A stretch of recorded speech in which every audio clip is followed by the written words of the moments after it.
बीड प्रकरणामधील सर्व आरोपींना अर्थरोड जेलमध्ये ठेवा, मुंडेंच्या सर्व कंपन्यांची चौकशी करावी, पोलीस महासंचालकांकडे अंजली दमानिया यांची मागणी। धनंजय मुंडेंना कोणत्याही यंत्रणेनं गुन्हेगार ठरवलेलं नाही, त्यामुळे मुंडेंनी राजीनामा देण्याचा प्रश्नच येत नाही, दिलीप वळसे पाटील यांची प्रतिक्रिया।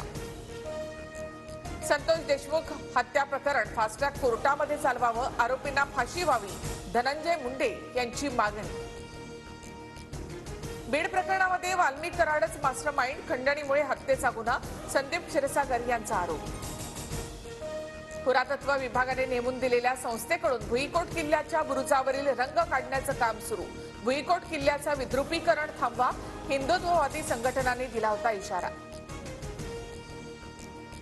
उदय सामंत दाओसला शिंदेचे आमदार फोडायला गेले, सामंतांना तात्काळ मुंबईला पाठवावं, संजय राऊतांची टीका, तर ठाकरेंचे 4 आमदार आणि 3 खासदार शिंदेंना भेटले, सामंतांचा दावा।